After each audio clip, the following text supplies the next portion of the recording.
I'm Marcus Sullivan, 47, and I built an empire from nothing, 3 construction companies worth $80 million for 15 years. I trusted David Chen, my lawyer, with everything. He handled my contracts, my divorces, my custody battles. I thought he was family.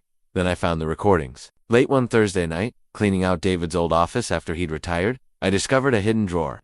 Inside were dozens of audio files labeled with case names, my case names. As I listened, my blood turned to ice. David's voice, clear as day, feeding my ex-wife's lawyer every detail of my defense strategy, coaching my business rivals on how to outmaneuver me, sabotaging deals worth millions. The man I'd paid to protect me had been destroying me for years. But here's what David didn't know. I record everything to what I found in those files would expose a conspiracy that reached far beyond one corrupt lawyer. The betrayal cut deep, but my revenge would cut deeper. 23 years ago, I was nobody. A 24-year-old kid with calloused hands, a beat-up pickup truck, and a dream that seemed impossible to everyone except me. I'd been working construction since I was 16, learning every trade from electrical to plumbing, saving every penny I could scrape together. The day I met David Chen was the day I thought my life truly began. I was bidding on my first real contract, a small office renovation that would either make or break my fledgling business. The paperwork was a nightmare, and I was drowning in legal jargon I didn't understand. David walked into the coffee shop where I was wrestling with the contracts, looking every bit the polished attorney in his crisp suit and confident smile. He was about my age, maybe a year older, with an easy manner that put me at ease immediately. When he saw me struggling with the documents, he offered to help. "First, big contract?" he asked, sliding into the booth across from me. I nodded, embarrassed. "I know construction inside and out, but this legal stuff might as well be written in Chinese." David laughed. "Well, lucky for you, I actually do speak Chinese. And legal. Let me take a look." For the next 2 hours, David walked me through every clause, every potential pitfall, every opportunity I'd missed. He didn't charge me a dime, said he was just starting his own practice and could use the networking. By the time we finished, I had a contract that protected my interests and maximized my profit margins. "You saved my ass," I told him as we shook hands. "How do I repay you?" "Give me a call when you land the next one," he said, handing me his business card. "I have a feeling you're going to need a good lawyer." He was right. That first contract led to 3 more, then a dozen, then so many I had to hire a crew. David handled every legal aspect, from incorporation papers to employee contracts to insurance claims. He was more than my lawyer, he became my business partner in everything but name, my advisor, my friend. When I started Sullivan Construction, David drafted the articles of incorporation. When I needed investors, he introduced me to his contacts. When I married Sarah, he was my best man. When we divorced 5 years later, he fought tooth and nail for my interest store, so I thought. The second company came 3 years after the first. David pushed me to expand, to take on commercial projects, to think bigger. "You're playing it too safe, Marcus," he'd say. "You have the talent to build an empire, not just a business." He was the one who found the land for our first major development, a strip mall that would anchor my reputation in commercial construction. He negotiated the purchase, handled the zoning permits, managed the contractor agreements. Every success felt like our success. By the time I launched the third company, Sullivan Commercial Development, David had become indispensable. He had his own thriving practice by then, but he always made time for me. He knew my business better than anyone, understood my vision, shared my ambitions. "We're going to be rich men, Marcus," he'd tell me over drinks after closing another big deal. "Not just comfortable rich, the kind of rich where our kids never have to worry about anything." I trusted him with everything. My contracts, my finances, my personal life. When my second marriage to Jennifer fell apart, David was there. When the custody battle over my daughter Emma got ugly, David assured me we'd prevail. When business rivals tried to undercut my bids or challenge my permits, David fought them off.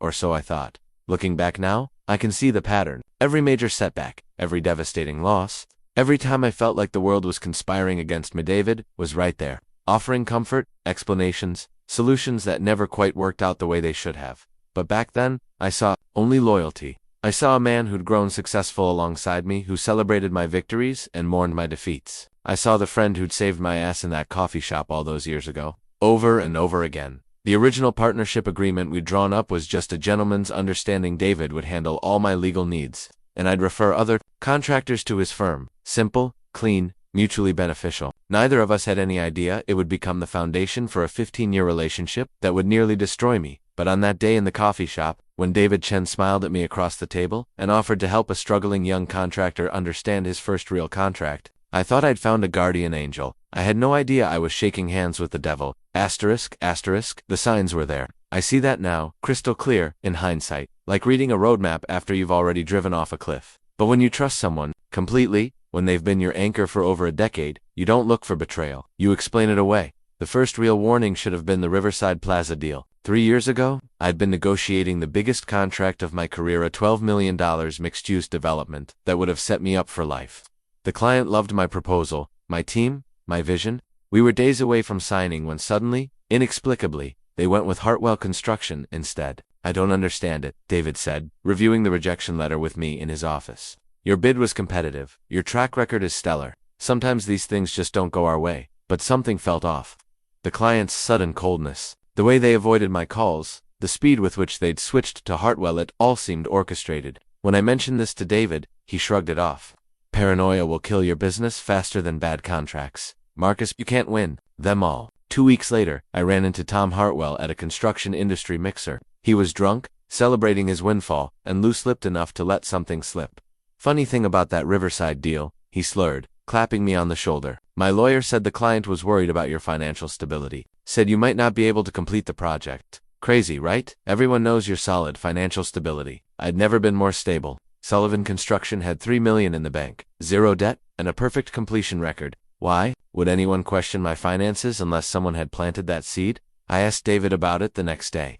He looked genuinely puzzled. That's odd. Maybe someone's spreading rumors. You know how competitive this industry is. I'll make some calls. See what I can find out. He never mentioned it again. Then there was the email I accidentally saw on his computer. I'd stopped by his office to drop off some documents, and David had stepped out to take a call. His computer was open, showing his inbox, and one subject line caught my eye. Sullivan Riverside update. The sender was Janet Morrison, Hartwell's lawyer. I only saw it for a second before David returned, but it was enough to make my stomach churn. Why would Hartwell's lawyer be emailing David about my deal? Everything okay? David asked, noticing my expression. Yeah, just tired. I lied. Long week. I told myself there could be a dozen innocent explanations. Maybe they were discussing something unrelated. Maybe David was handling some other matter involving Morrison. Maybe I'd misread the subject line entirely, but the doubt had been planted. The pattern continued with smaller incidents. Permits that should have been routine suddenly faced delays. Insurance claims that dragged on for months. Contracts that fell through at the last minute for reasons that never quite made sense. Through it all, David remained supportive, sympathetic, always ready with an explanation or a solution. He worked harder than ever on my behalf, or appeared to. His bills reflected long hours spent on my cases, detailed research, extensive negotiations, and yet, nothing seemed to go my way anymore. The most telling sign was David's lifestyle. When we'd first met, he drove a modest Honda and lived in a decent but unremarkable apartment. Over the years, I'd watched him prosper: new car, bigger office, expensive suits. I was happy for his success, proud that my business had helped launch his career, but by year 12 of our relationship, David's prosperity seemed to have outpaced his client base. The Porsche, the waterfront condo, the expensive watches, it all seemed like a lot for a small-town lawyer, even a successful one. Business is good, he'd say when I complimented his latest acquisition. Diversified my client base, made some smart investments. I never questioned it directly. David was my friend, and friends don't interrogate each other about money. Besides, I was dealing with my own financial pressures, the second divorce, the custody battles, the string of deals that kept falling through.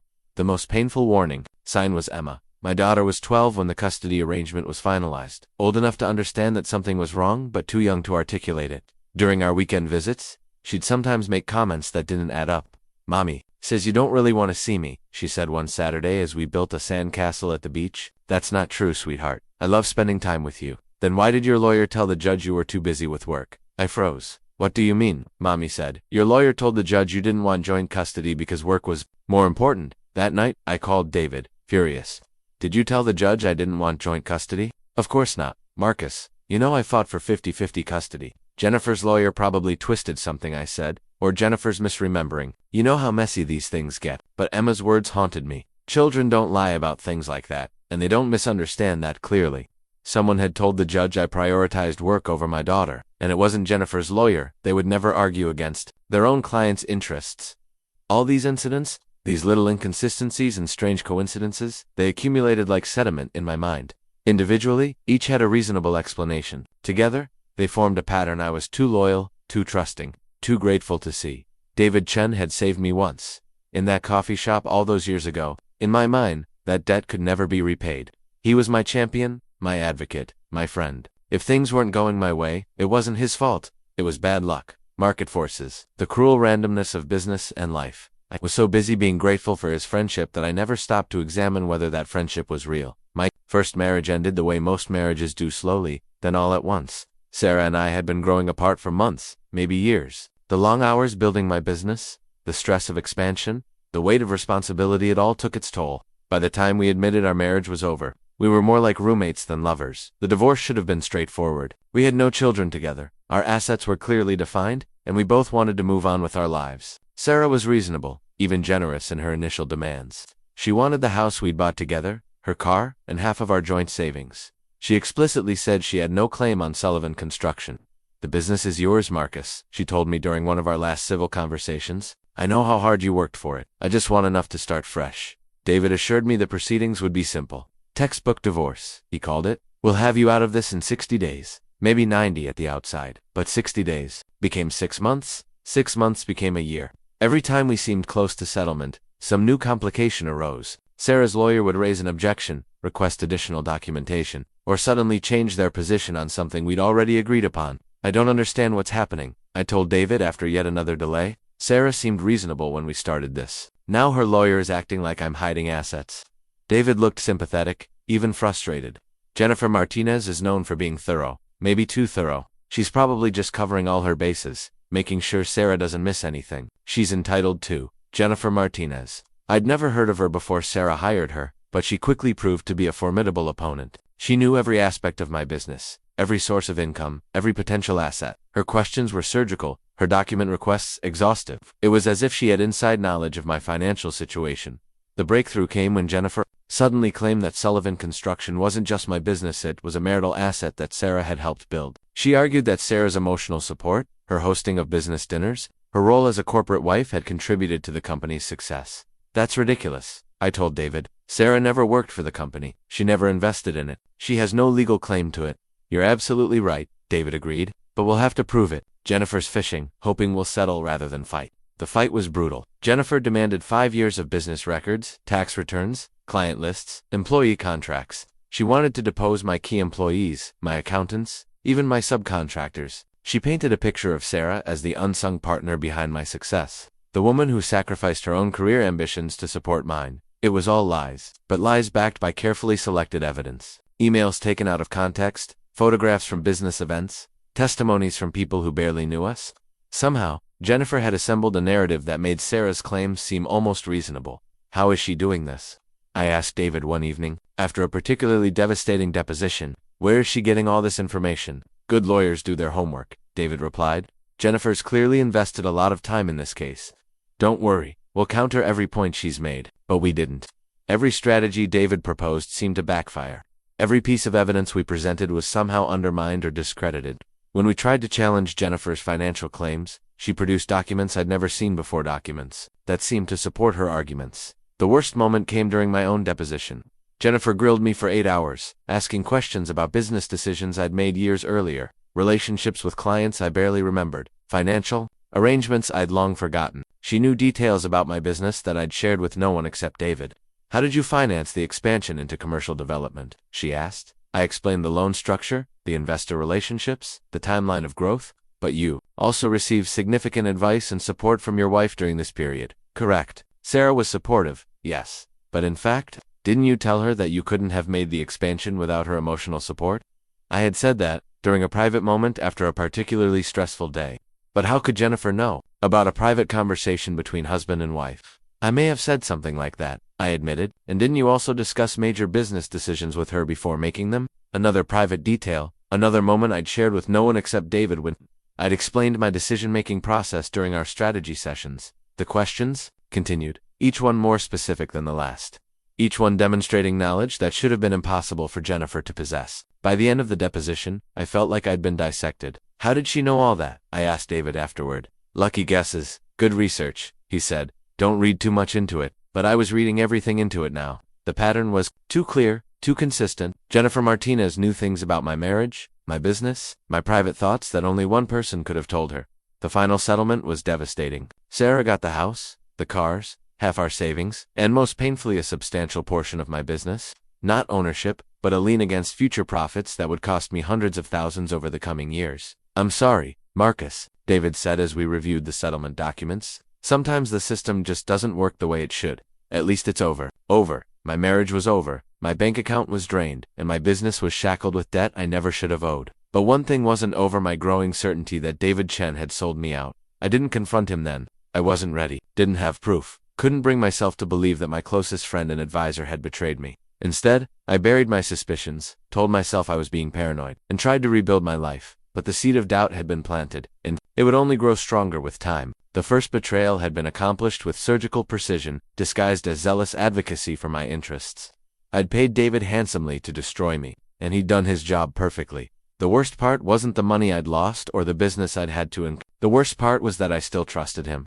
Even as the evidence mounted, even as the pattern became clear, I couldn't bring myself to believe that David would deliberately harm me. That loyalty, that misplaced faith, would cost me everything.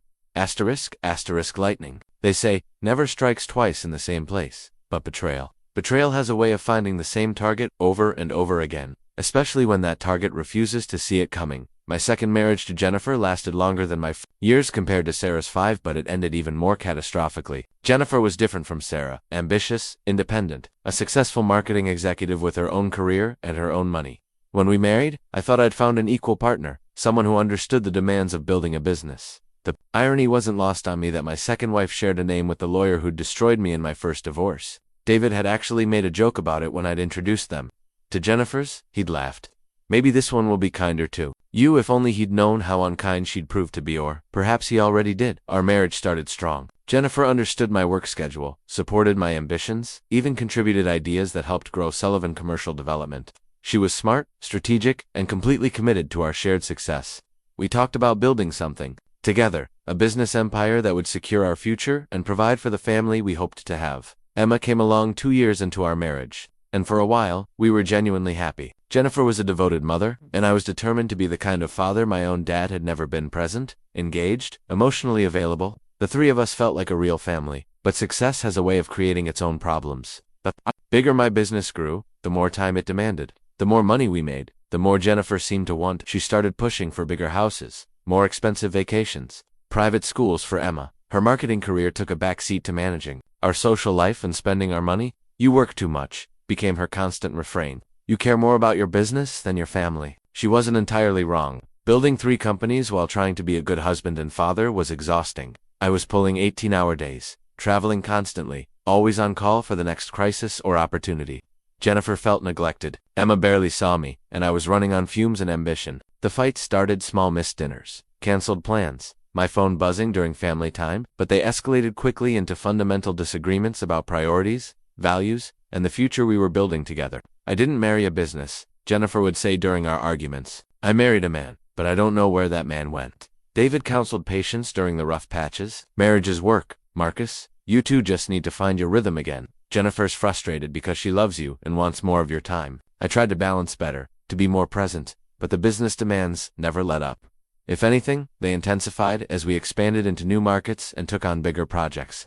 The stress was affecting everything: my health, my relationships, When Jennifer finally asked for a divorce, I wasn't surprised. Hurt, disappointed, angry, but not surprised. We'd been growing apart for months, and neither of us seemed able to bridge the gap. "I'll make this as easy as possible," she promised. "I just want what's fair for Emma and me." Fair. I should have run when I heard that word. Nothing in my divorce experience had ever been fair. This time, David seemed genuinely concerned. "Jennifer's got a good lawyer, Mark Stevenson. He's tough, but reasonable. The custody arrangement will be the biggest challenge, but your relationship with Emma is strong. We'll push for joint custody." The custody battle was where everything went wrong. Jennifer's initial position was reasonable: she'd have primary custody during the school year, I'd get weekends and holidays, and we'd share Emma during the summer. It wasn't ideal, but it was workable. But somehow, reasonable became impossible.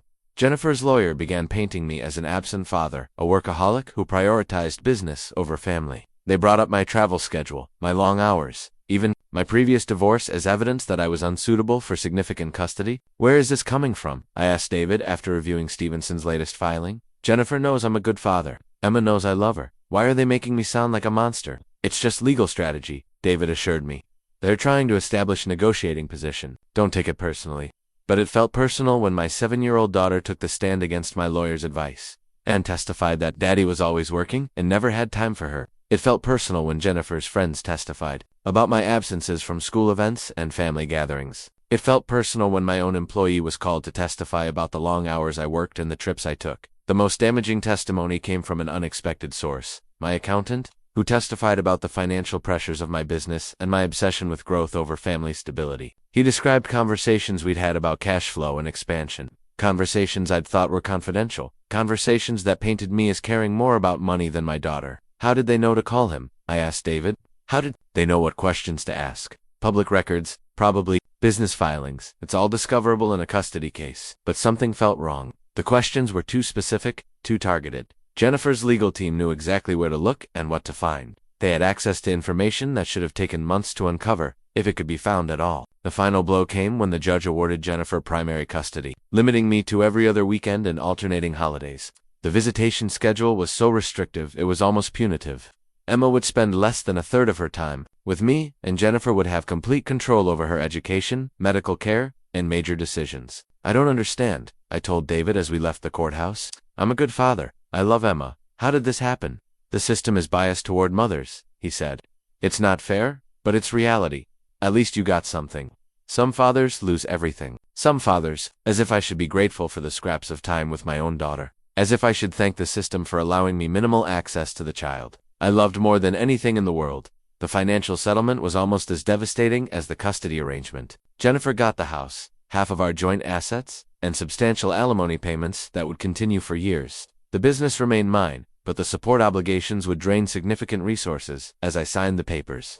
I couldn't shake the feeling that I'd been set up. Both divorces had followed the same pattern, reasonable beginnings that devolved into scorched earth warfare. Both wives had been represented by lawyers who seemed to know more about my business and personal life than should have been possible. Both settlements had been far more punitive than the circumstances warranted. But David remained my constant throughout both disasters. He was sympathetic, supportive, always ready with explanations for why things had gone wrong. He worked long hours on my cases, charged fair rates, and never gave up fighting for my interests. Or so I believed. It wasn't until years later, sitting in his empty office with those recordings playing in my ears, that I understood the truth. David hadn't been fighting for me in those courtrooms. He'd been fighting against me. Every strategy, a session we'd held, every piece of evidence we'd discussed, every weakness we'd identified had been passed along to the opposing side. I'd been paying him to destroy me, and he'd done it with such skill that I never even suspected. Asterisk, asterisk, the recordings were just the beginning. After that night in David's office, I couldn't sleep, couldn't eat, couldn't focus on anything except the growing certainty that my entire adult life had been built on a lie. Every success I'd achieved, every setback I'd endured,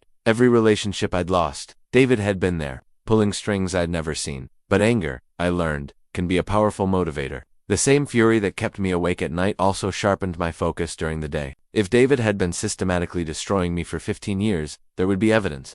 Money trails, communication records, patterns that even his careful planning couldn't completely hide. I started with his finances.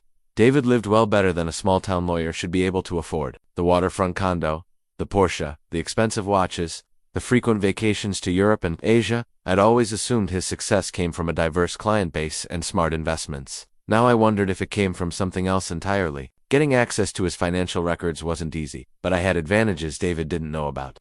My construction business had taught me the value of thorough documentation and careful record-keeping. Over the years, I'd maintained detailed files on everyone I did business with, including David. I had copies of every check I'd written to his firm, every invoice he'd sent, every expense report from our business trips together. More importantly, I had relationships throughout the business community. Bankers, accountants, real estate agents, people who'd worked with both of us over the years and might be willing to share information with an old friend. My breakthrough came from an unexpected source, my own bank manager, Carol Peterson. I'd known Carol for 12 years, had helped her husband's roofing business with several projects, and she'd always been straight with me about financial matters. Marcus, she said when I called to ask about setting up a new account structure for my businesses. Can I ask you something confidential? Of course. Are you and David Chen having some kind of falling out? My pulse quickened. Why do you ask? Well, it's probably nothing, but he came in last week asking about your credit history and business accounts. Said he was updating some legal documents for you, but something about it felt off. He was asking very specific questions about your cash flow and assets. David had been researching my finances without my knowledge or consent. The ethical violations were staggering, and they suggested he was still actively working against my interests. Carol, I need to ask you a favor. This is important. What do you need? Can you tell me if David has made any unusual deposits over the past few years? Large amounts? Irregular timing? Anything that doesn't fit his normal pattern? Carol was quiet for a long moment. Marcus, I can't give you specific details about another client's accounts, but I can tell you that David's deposit patterns have been interesting. Very large amounts at irregular intervals, usually in cash or wire transfers from out-of-state accounts. Cash deposits and wire transfers from unknown sources. That wasn't how lawyers typically got paid by local clients. That was how someone might hide payments for services they didn't want traced. My next stop was David's office building. The landlord, Jim Morrison, was a friend of mine. I'd renovated his building 5 years earlier. Jim was happy to chat about his tenants over coffee. David's been a great tenant, Jim told me. Always pays on time, never causes trouble. Though I have to say, his rent payments have gotten pretty impressive over the years. What do you mean? Well, when he first moved in 8 years ago, he was renting the basic two-room suite for $1,800 a month. Now he's got the whole top floor, 6,000 square feet, premium finishes, harbor view, costs him $12,000 a month, and he paid for all the renovations in cash. $12,000 a month for office space in our small city was extraordinary. The renovation costs alone would have been 6 figures. Where was a local lawyer getting that kind of money? He ever mention where all that success was coming from? I asked casually. Jim shrugged, said he'd diversified his practice, was handling more complex cases, investment law, corporate mergers, that sort of thing. Smart guy, David, always thinking 3 steps ahead. 3 steps ahead. If only Jim knew how accurate that assessment was. I spent the next week building a timeline of David's financial growth, cross-referencing it with my own business and personal setbacks. The correlation was disturbing. Every time I suffered a major loss, the failed Riverside Plaza deal, my first divorce settlement, the devastating custody arrangement, David's lifestyle seemed to take a step up. The most damning evidence came from real estate records. David's condo purchase was a matter of public record, and the timing was particularly revealing. He'd bought the $800,000 waterfront property just 2 months after my second divorce was finalized, paying cash. According to the deed, $800,000 in cash. Just weeks after a case that had drained my accounts and saddled me with years of support payments. The timing couldn't be coincidental, but the smoking gun came from an unexpected source. David's own bragging. I remembered a conversation from 6 months earlier, at a bar association dinner. David had been drinking, celebrating some recent success, and he'd made a comment that had puzzled me at the time. You know what I love about this business, Marcus, he'd said, swirling his whiskey. Information is power. The more you know about people, the more you can help them, more hurt them, if necessary. At the time, I had assumed he was talking about legal strategy, understanding clients and opponents to better serve their interests. Now I wondered if he'd been talking about something else entirely. The pieces were falling into place, but I needed more than suspicion and circumstantial evidence. I needed proof that would hold up in court, evidence that would expose not just David's betrayal, but the full scope of his corruption. That's when I remembered something David had taught me years earlier. Always keep backups. Documentation is everything in this business. Marcus, he'd said, you never know when you'll need to prove something that happened years ago. If David was as methodical as I believed, he would have kept records of his schemes. Financial records, communication logs, maybe even recordings of his own. Criminals, especially smart ones, often kept trophies of their success. The question was, where he'd hidden them, and how I could get access without crossing any legal lines myself. I needed to be smarter than David, more careful than he'd been, and absolutely certain of my evidence before I made any accusations, because once I started down this path, there would be no going back. David had been destroying me for 50 years, but he'd done it quietly, carefully, with plausible deniability at every step. If I was going to expose him, I needed to be perfect. The hunter was about to become the hunted, and David Chen had no idea that his oldest friend was closing in on the truth. The deeper I dug, the more I realized David's betrayal wasn't a one-man operation. No single lawyer, no matter how clever, could have orchestrated the systematic destruction of my business and personal life. This was bigger than I'd imagined, a network of corruption that reached into every aspect of the legal and business community I'd trusted for 15 years. I started mapping the connections on a large whiteboard in my home office, working late into the night like a detective tracking a serial killer. Names, dates, relationships, financial transactions. Slowly, a picture emerged that made my blood run cold. At the center was David, but radiating outward were dozens of other players. Jennifer Martinez, the lawyer who'd destroyed me in my first divorce; Mark Stevenson, who'd handled my second divorce; Judge Patricia Williams, who'd ruled against me in the custody hearing; Tom Hartwell, who'd stolen the Riverside Plaza contract; even my own accountant, who'd testified against me in court. They were all connected,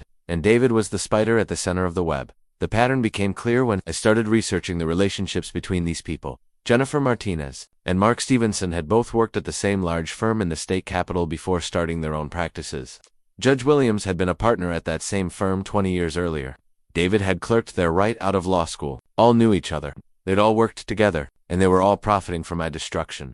The revelation came when I discovered that David's law school classmate, Robert Chen, relation, despite the shared surname, was a partner at Morrison, Stevenson and Associates, the firm that had employed both of my divorce lawyers. Robert specialized in matrimonial law and had been personally involved in training both Jennifer and Mark. A phone call to Robert's assistant, posed as a potential client referral, confirmed my suspicions.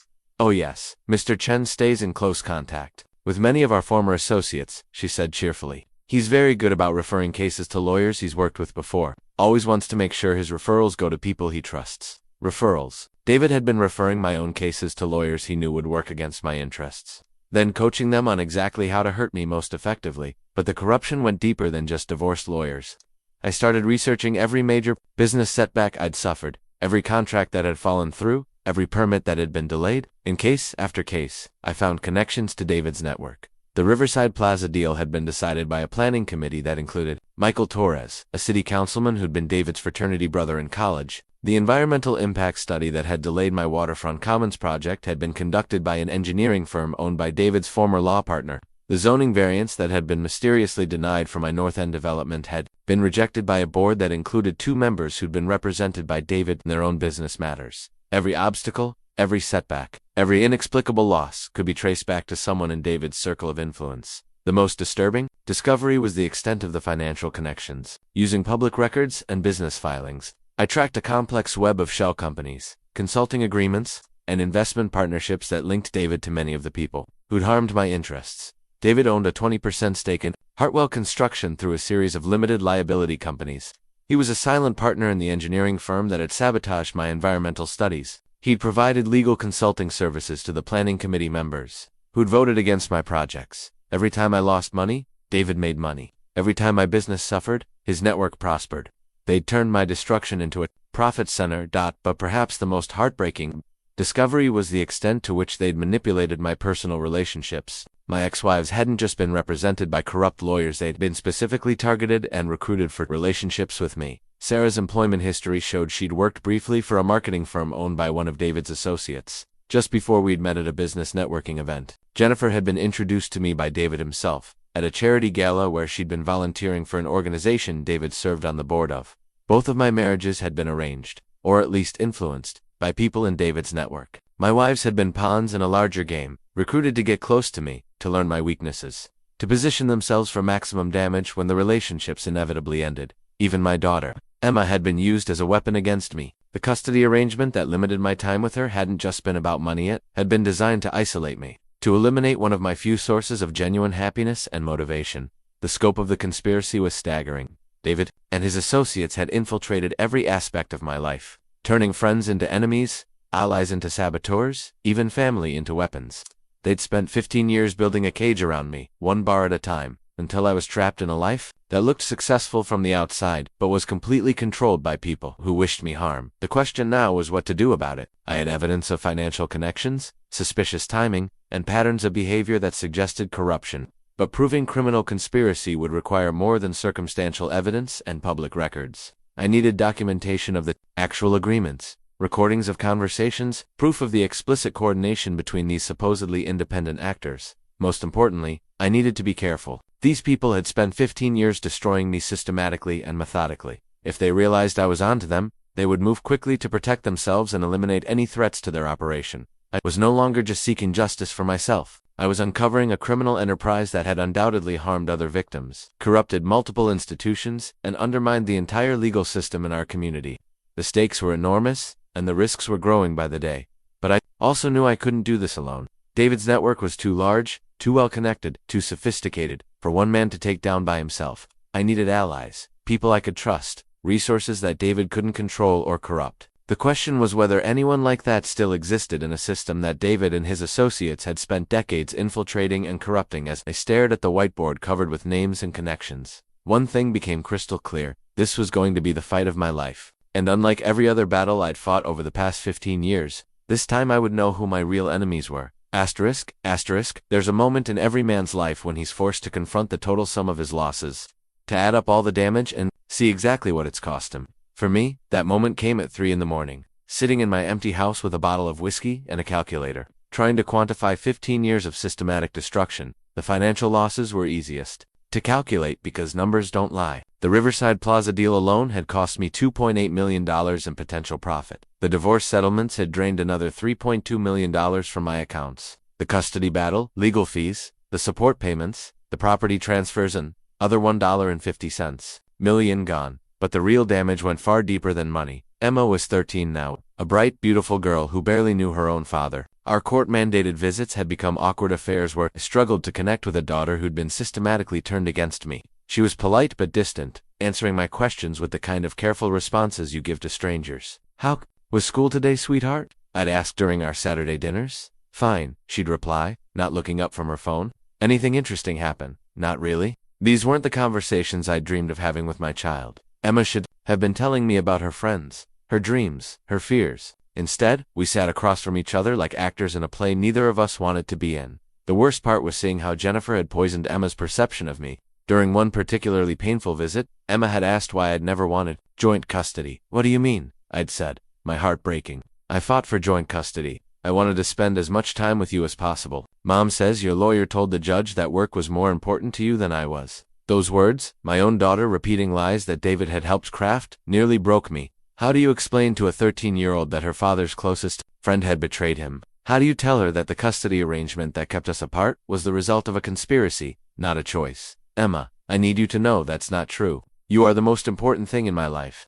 I would do anything to spend more time with you." But the damage was done. Years of limited contact, poisoned by Jennifer's narrative and David's legal sabotage, had created a chasm between us that felt impossible to bridge. The isolation extended beyond my relationship with Emma. The stress of constant legal battles, financial pressure, and business setbacks had taken a toll on every aspect of my life. I'd lost friends who grew tired of my problems. I'd lost business relationships damaged by the rumors and delays David's network had orchestrated. I'd lost faith in institutions, in people, in the basic fairness of the system I'd worked within my entire adult life. My health was suffering too. The stress had manifested in physical ways I couldn't ignore anymore. High blood pressure, insomnia, chest pains that sent me to the emergency room twice in the past year, only to be told it was anxiety. I was taking medication for conditions I'd never had before, seeing doctors for symptoms that were really just my body's response to living. Under constant attack, the drinking had gotten worse too. What started as a glass of wine with dinner to help me relax had escalated to a bottle of whiskey over the course of an evening,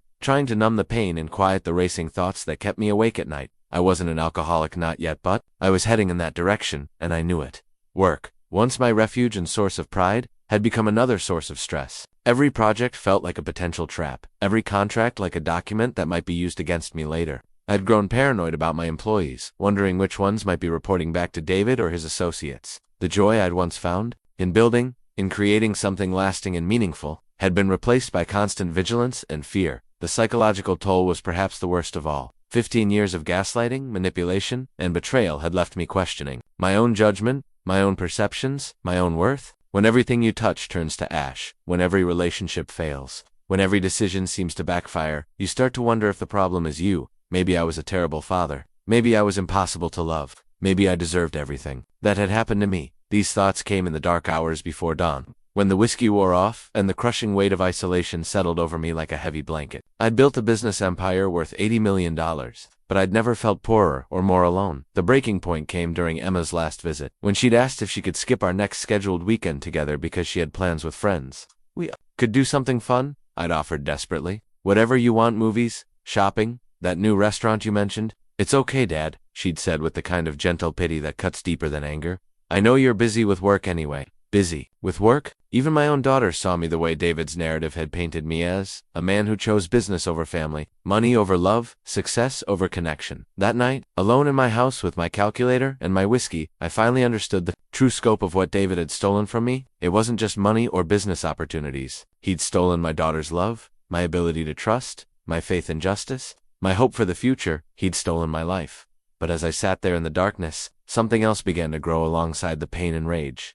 Clarity, purpose, the understanding that I had a choice to make. I could continue down this path of self-destruction, drinking myself into an early grave, while David and his network moved on to their next victim. I could accept that this was my life and isolated, bitter, broken, or I could fight back. Not for money, I had enough money. Not for business, success. I'd already achieved more than most men dream of. But for something more important, the truth, justice, the chance to be the father Emma deserved. The man I'd once been before David Chen systematically destroyed everything good in my life. The decision, when it came, was surprisingly easy. I'd spent 15 years being David's victim. It was time to become his worst nightmare. The war was about to begin. And this time, I would be fighting with my eyes wide open. The decision to hire Rebecca Martinez came at the darkest moment of my investigation. I'd been working alone for weeks, trying to build a case against David and his network, but the task felt impossible. Every time I thought I'd found solid evidence, it seemed to slip through my fingers like sand.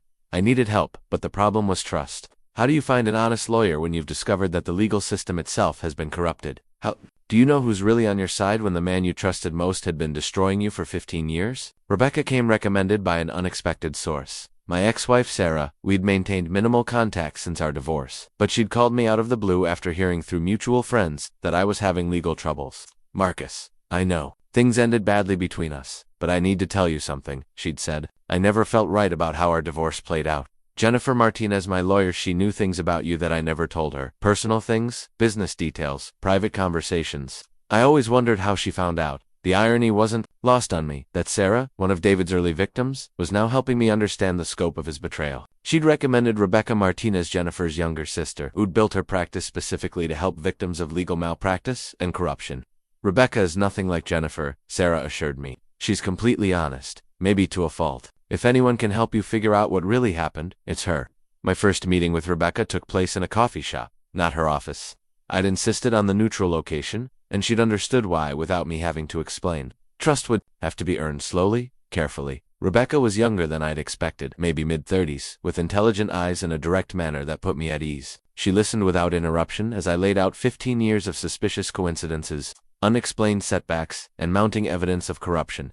You understand what you're alleging, she said when I finished. This isn't just legal malpractice. If you're right, this is a criminal conspiracy involving multiple lawyers, judges, and business people. The kind of thing that could bring down careers and result in prison time. I understand. And you understand that if you're wrong, or if we can't prove it, you could face defamation lawsuits, professional retaliation, and complete social ostracism. I understand that too. Rebecca studied me for a long moment. Why now? You've suspected this for years but never acted on it. What changed? I thought about Emma, about our awkward dinners and forced conversations, about the way she looked at me with polite distance instead of love. I'm losing my daughter, I said simply. Everything else, the money, the business, even my reputation I can live without. But I can't watch David's lies poison the one relationship that matters most. To me, something in Rebecca's expression softened. Okay, I'll help you, but we do this right. No shortcuts, no vigilante justice, no emotional decisions. We build a case that will hold up in court and expose everyone involved. The investigation that followed was unlike anything I'd ever experienced. Rebecca brought resources I didn't have. Forensic accountants, private investigators, contacts in law enforcement, and most importantly, a systematic approach to gathering evidence. Corruption leaves traces, she explained during one of our strategy sessions. Money trails, communication records, patterns of behavior. The key is knowing where to look and how to connect the dots. We started with David's financial records, subpoenaing bank statements and business filings through a civil lawsuit Rebecca filed alleging legal malpractice. The initial complaint was narrow, focused only on his handling of my first divorce. But it gave us legal standing to demand documentation. What we found exceeded even my worst suspicions. David's accounts showed regular payments from shell companies, connected to my business rivals.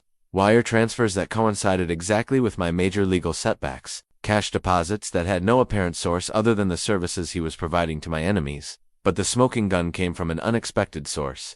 David's own ego. The private investigator Rebecca hired, a former FBI agent named Robert Shaw, had been monitoring David's communications for weeks when he discovered something extraordinary. David had been keeping detailed records of his schemes not for legal protection, but as trophies. He's got files on dozens of victims, Shaw reported during a meeting in Rebecca's office. Names, strategies, timelines, even photographs. He's documenting his own crimes like some kind of serial killer keeping souvenirs. The files, stored on an encrypted server in David's home office, contained 15 years of conspiracy documentation, communications with co-conspirators, payment records, strategic plans for destroying targeted individuals, even recordings of conversations where David bragged about his successes. He's been running what amounts to a criminal enterprise. Rebecca, I said, reviewing the evidence.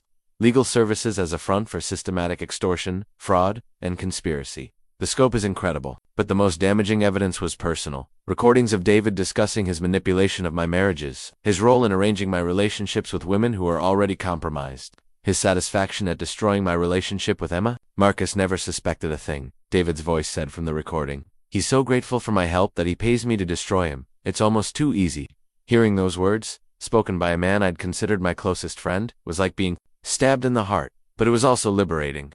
The doubts, the self-blame, the wondering if I'd somehow deserved my fate, all of it evaporated in the face of clear evidence that I'd been the victim of a calculated, systematic campaign of destruction. We have enough to destroy him, Rebecca said. The question is what you want to do with it. I knew the answer immediately. This wasn't about revenge anymore. It was about justice. Not just for me, but for all of David's victims. Sarah, whose trust had been betrayed. Jennifer, who'd been manipulated into harming the father of her child. Emma, who'd been robbed of a relationship with her father. All the other targets David had destroyed over the years. People whose names were in his trophy files. We expose everything, I said. All of it. Let the consequences fall where they may. The war I'd been fighting unknowingly for 15 years was about to become a battle I could finally win. But more than that, it was about to become a reckoning that would restore my faith in justice, in truth, and in the possibility of redemption. David Chen was about to learn that there's a difference between being smart and being wise, between winning and being right, and he was about to pay the price for that distinction. Asterisk, asterisk, building a case against a criminal conspiracy that had operated for 15 years required the kind of methodical precision that David himself had taught me in our early days together. The irony wasn't lost on me that I was using his own lessons about documentation and my evidence to bring him down. Rebecca assembled a team that operated like a special forces unit, forensic accountants who could trace money through layers of shell companies, digital investigators who could recover deleted files and encrypted communications, and surveillance specialists who could document ongoing criminal activity without crossing legal lines. We need to be perfect, Rebecca reminded me. Constantly, David and his network have corrupted parts of the system, which means we can't afford any procedural mistakes. Everything we do has to be bulletproof. The surveillance phase was both fascinating and nauseating. For 6 weeks, Robert Shaw's team monitored David's activities, documenting his meetings with co-conspirators, his communications with targets, and his coordination of ongoing schemes. The photographs were damning. David meeting with Judge Williams at an expensive restaurant, cash changing hands in a parking garage. David and Tom Hartwell shaking hands outside a bank. David carrying a briefcase he hadn't arrived with. David in deep conversation with Mark Stevenson at a legal conference. Both men laughing as they reviewed documents on a tablet. But the most disturbing surveillance revealed that David was actively working on new victims even as we built our case against him. A young entrepreneur named Michael Torres, no relation to the city councilman, was being systematically destroyed in what appeared to be a coordinated attack involving multiple law firms, regulatory agencies, and business competitors. We have to stop this, I told Rebecca after reviewing the surveillance reports. We can't let David destroy another life while we're building our case. We can't interfere with ongoing investigations, she cautioned, but we can gather evidence of these new crimes to strengthen our case. The digital forensics revealed the true scope of David's operation. His encrypted files contained detailed profiles of over 40 targets spanning 2 decades. Each file contained personal information, psychological assessments, identified vulnerabilities, and strategic plans for systematic destruction. My own file was particularly extensive, over 300 pages documenting every aspect of my life. From my childhood trauma over my father's abandonment to my deepest fears about being unworthy of love, David had used this psychological profile to craft the perfect strategy for destroying me, attacking my relationships, my business success, and my role as a father, the 3 things that mattered most to me. He didn't just study you, Rebecca observed, reviewing my file. He became an expert on you. This level of psychological manipulation is almost clinical in its precision. The financial forensics painted an equally disturbing picture. David's criminal enterprise had generated over $15 million in illicit profits over 15 years. The money came from multiple sources. Payments from business competitors for insider information and sabotage, bribes from other lawyers for referrals and coordination, kickbacks from judges for favorable rulings, and extortion payments from victims who preferred to pay rather than fight. But perhaps the most valuable evidence came from David's own communications. His arrogance had led him to document not just the crimes themselves, but his enjoyment of them. Email exchanges where he bragged about particularly clever schemes, text messages where he mocked his victims, audio recordings where he described his methods to potential new recruits. The man is a sociopath, Rebecca said, after listening to one particularly chilling recording where David described the satisfaction he felt watching his victims suffer. He doesn't just commit these crimes for money, he enjoys the power, the control, the destruction itself. The most painful discovery was the extent to which David had manipulated my marriages. Both Sarah and Jennifer had been approached by David's associates before they'd met me, recruited specifically because they fit psychological profiles David had developed for women who could be used to harm me. Sarah had been struggling financially when she'd been offered a job at a marketing firm owned by one of David's partners. The job had required her to attend networking events where she'd been strategically introduced to me. Jennifer had been recruited through a charity organization David controlled, again positioned to meet me at a time when I was vulnerable after my first divorce. Neither woman had known they were being used, but both relationships had been orchestrated from the beginning. Even my moments of genuine happiness, the times when I'd felt truly loved and connected, had been manufactured by my enemy. The evidence was overwhelming, but Rebecca cautioned against moving too quickly. "We need to time this perfectly," she explained. "David's network includes people in law enforcement and the judiciary. If we tip our hand too early, evidence could disappear, witnesses could be intimidated, and charges could be buried." We coordinated with federal authorities, who had been developing their own parallel investigation into judicial corruption in our district. Our evidence filled gaps in their case, while their resources provided the protection and authority we needed to ensure justice would be served. The final piece of evidence came from an unexpected source: David himself. In a moment of hubris that would prove to be his downfall, he had begun writing a book about his exploits, apparently planning to publish it as a work of fiction after his retirement. The manuscript, recovered from his personal computer, was a detailed account of every crime he'd committed, every victim he'd destroyed, every scheme he'd orchestrated. He'd changed the names and locations, but the methods, timelines, and outcomes were exactly accurate. He wrote his own confession. Rebecca marveled. "It's like he wanted to be caught." But I understood what had driven David to document his crimes so thoroughly. It wasn't stupidity or carelessness, it was pride. He was genuinely proud of what he'd accomplished, impressed by his own cleverness, convinced that he'd built something worthy of recognition and admiration. In his mind, he wasn't a criminal, he was an artist, and his victims were his masterpieces. That pride, that arrogance, that absolute certainty that he was smarter than everyone around him, that would be his downfall. David had spent 15 years believing he was untouchable, that his victims were too weak or too stupid to ever threaten him. He was about to learn how wrong he'd been. The plan to trap David required the same kind of strategic thinking he'd used against me for 15 years. Rebecca and I spent weeks crafting the perfect scenario, a fake business opportunity that would be too tempting for David to resist, too complex for him to handle without revealing his methods, and too well documented for him to deny later. The opportunity was a fictional acquisition, Sullivan Construction, allegedly seeking to purchase a struggling development company in the next county. The deal was worth $25 million, exactly the kind of complex transaction that would require extensive legal work and provide multiple opportunities for sabotage. "We need to make this irresistible to him," Rebecca explained as we finalized the details. "Big enough to generate substantial fees, complicated enough to require his special services, and vulnerable enough that he'll see opportunities for his usual schemes."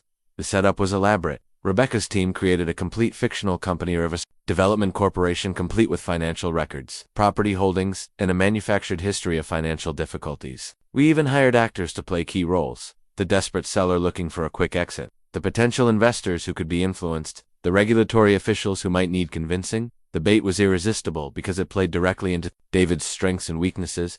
The deal involved zoning issues, environmental concerns, investor relations, and regulatory approvals, exactly the kind of complex transaction where David's network of corrupt contacts would be most valuable. More importantly, the fictional seller was portrayed as naive and trusting, the kind of victim David preferred, someone who would rely completely on their lawyer's advice, who wouldn't question suspicious delays or unexpected complications, who would pay substantial fees without demanding detailed explanations. I presented the opportunity to David over lunch at his favorite restaurant, playing the role of the concerned businessman seeking his trusted advisor's guidance. "It's a great opportunity," I told him, handing over the carefully crafted business plan. "But it's complex, and I can't afford any mistakes. I need someone I can trust completely to handle the legal aspects." David's eyes lit up as he reviewed the documents. I could practically see the wheels turning in his mind, calculating the legitimate fees he could charge while identifying opportunities for his usual side schemes. "This is exactly the kind of deal I specialize in," he said. "Complex acquisitions require careful navigation of regulatory requirements, investor relations, due diligence processes. There are a dozen ways this could go wrong without proper legal guidance." He was already planning how to make it go wrong. Over the next 4 weeks, David threw himself into the fake acquisition with the same enthusiasm he'd brought to destroying my real deals. He contacted his network of corrupt officials, arranged meetings with potential saboteurs, and began laying the groundwork for the systematic destruction of a business opportunity that existed only on paper. Every move he made was documented, every conversation was recorded, every corrupt contact was identified and monitored. The breakthrough came when David approached Tom Hartwell about submitting a competing bid for the same fictional properties. The conversation, captured by surveillance equipment planted in David's office, was damning.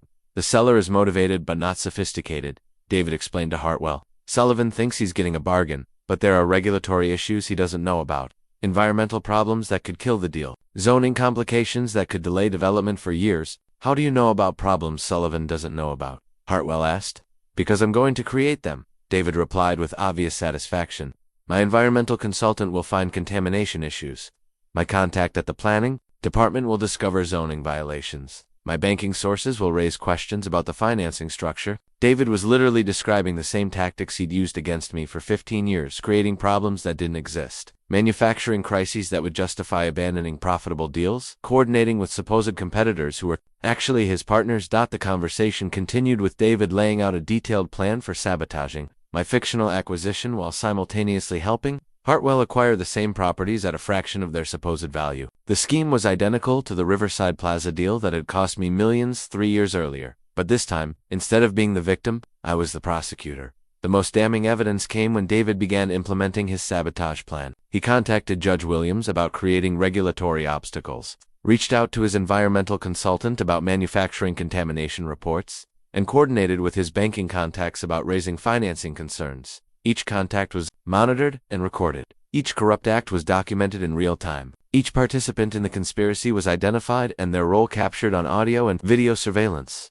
The trap was perfect because David never suspected he was being watched. His arrogance had convinced him that he was dealing with the same trusting, naive victim he'd been manipulating for 15 years. He saw no reason to be cautious, no need to hide his methods, no possibility that his oldest friend had finally seen through his deceptions. The final phase of the trap required me to play the role of the confused, frustrated businessman, watching his deal fall apart for inexplicable reasons. It was disturbingly easy to act the part because I'd lived it so many times before. "I don't understand what's happening," I told David during a supposedly private conversation in his office. "Everything was going smoothly, and now we're facing problems from every direction. These deals are complicated, Marcus," David replied with practiced sympathy. "Sometimes issues emerge that no one could have predicted. The important thing is that we're identifying these problems early, before you make a costly mistake." But while David was reassuring me with one breath, he was coordinating my destruction with the next. Phone calls to his co-conspirators, emails, laying out sabotage strategies, meetings where cash changed hands in exchange for manufactured obstacles. All of it documented, all of it recorded, all of it legally admissible evidence of an ongoing criminal conspiracy. The trap culminated when David presented me with his recommendation to abandon the acquisition entirely. The environmental issues were too severe, the regulatory obstacles too complex, the financing concerns too substantial. In his professional opinion, pursuing the deal would be financial suicide. "I'm sorry, Marcus," he said with perfectly manufactured regret. "I know how much this opportunity meant to you, but sometimes the best legal advice is knowing when to walk away." As he delivered this advice, sabotaging a deal that existed only to expose his methods, David was simultaneously texting Tom Hartwell about when to submit his competing offer. The coordination was so brazen, so perfectly documented, that Rebecca later described it as the most compelling evidence of criminal conspiracy she'd ever seen. The irony was exquisite. David had used his own methods against himself, fallen into a trap constructed from his own playbook, been destroyed by the very arrogance and greed that had driven his crimes for 15 years. The hunter had become the hunted, and he never even knew the game had changed. The confrontation took place in David's office on a rainy Thursday afternoon, exactly 15 years and 3 months after he'd first offered to help me with that contract in the coffee shop. The symmetry wasn't lost on me. Our relationship had begun with his deception disguised as assistance, and it would end with the truth finally exposed. I'd asked for the meeting under the pretense of discussing the failed acquisition, bringing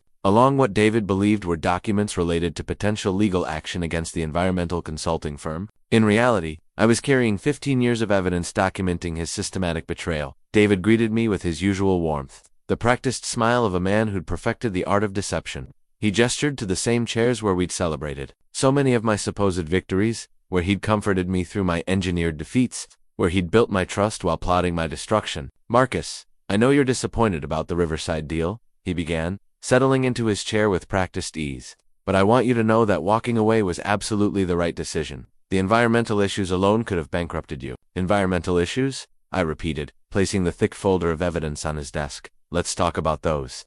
David's expression flickered just for a moment, but I caught it. The first hint that something wasn't right, that this conversation might not go the way he expected. "What do you mean?" Instead of answering, I opened the folder and pulled out a photograph. David meeting with the environmental consultant 3 days before the contamination report was filed. In the image, David was handing over an envelope while the consultant reviewed what appeared to be property maps. David stared at the photograph for a long moment. Marcus, I'm not sure what you think this shows, but it shows you coordinating the manufacture of false environmental concerns to sabotage my acquisition, I said calmly, just like you've been doing for 15 years. The color drained from David's face, but his lawyer's training kicked in immediately. That's a serious accusation. If you're suggesting some kind of, I'm not suggesting anything, I interrupted. Pulling out another photograph? I'm stating facts. This is you meeting with Tom Hartwell to coordinate his competing bid. This is you with Judge Williams discussing regulatory obstacles. This is you with your banker contact arranging financing complications. I spread the photographs across his desk like a poker player revealing a winning hand. David's eyes darted from image to image, his practiced composure beginning to crack. Marcus, there are explanations for all of this. These meetings could be about anything. They could be, I agreed, except I have the audio recordings. I pressed play on the small recorder I'd placed on his desk. David's own voice filled the room, crystal clear and unmistakably damning. The seller is motivated but not sophisticated. Sullivan thinks he's getting a bargain, but there are regulatory issues he doesn't know about. David's face went completely white. For the first time in our 15-year relationship, he was speechless. Environmental problems that could kill the deal. His recorded voice continued. Zoning complications that could delay development for years. Because I'm going to create them. The recording played for another 2 minutes, capturing David's detailed explanation of how he would sabotage my acquisition while coordinating with Tom Hartwell. When it ended, the silence in the office was deafening. David, I said quietly, we need to talk. He tried to recover, tried to summon the smooth explanations that had served him so well over the years. Marcus, you have to understand, that conversation was taken out of context.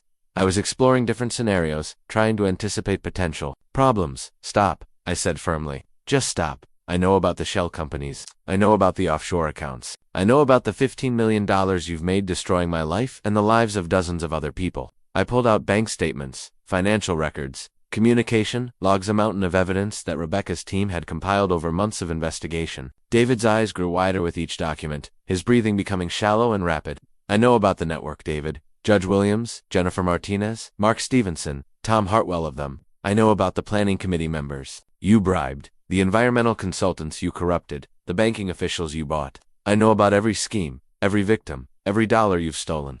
David slumped in his chair, the fight going out of him.